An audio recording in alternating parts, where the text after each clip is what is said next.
The water department, what we do is provide drinking water to City of Fargo and regional customer, and we need to provide that both from a safe water that meets EPA standards, and we also need to provide that in enough supplies from fire protection and emergency storage, so we have ample water supply both in quality and quantity. We do a lot of lab analysis. We have some pretty sophisticated instrumentation in our environmental labs. The nice part about it, we can see results, say next day or same day, that most utilities would take them a couple weeks. They'd have to send it into a national lab, say in California or something, and then they'd get the results from. We see them very quickly, and then we can adjust our water operation accordingly.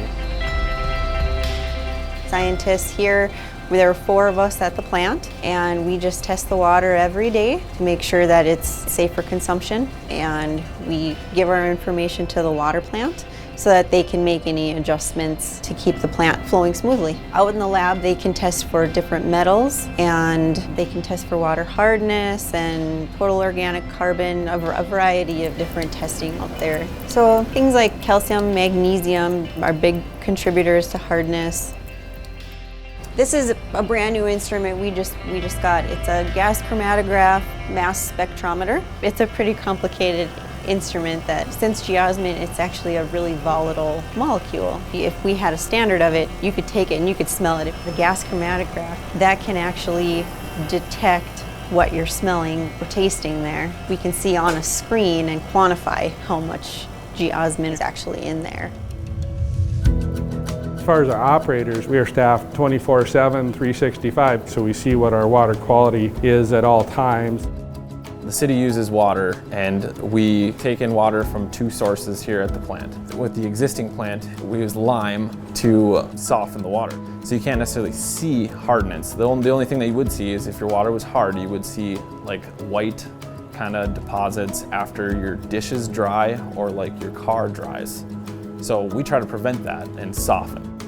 So these are our softening basins. Water is coming from our pre-treatment area where we add a coagulant. We try to settle out all the suspended solids. When it comes into the softening area, this is where we try to remove all the hardness.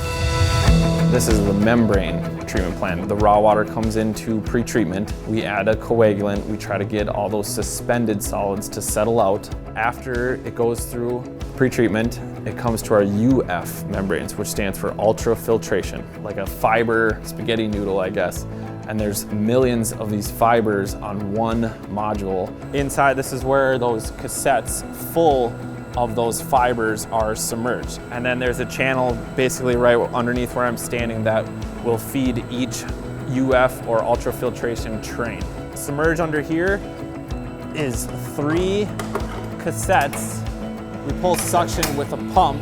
All the suspended solids gets rejected by the membrane, and the clean filtrate water makes it through the fiber. And at this point, all the suspended solids and things that can get us sick are all rejected. So then after it goes through UF, then it goes into our filtrate basin, and our filtrate pumps will push it through the RO skids. RO essentially removes everything. All the minerals, all the dissolved solids, all the minerals, plus any turbidity that would be left. Reverse osmosis removes all of that.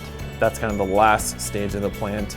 This is still very new, but we're all learning and getting the hang of it. I see the future of our operation being information. We want to both monitor the quality of our processes, how they're doing. As we move into the future, we just continue this kind of improvement to our system. Just the level of effort that I think our utility staff puts in. They do projects on day-to-day projects or in their operations. They really take great pride in being financially responsible and doing the right thing.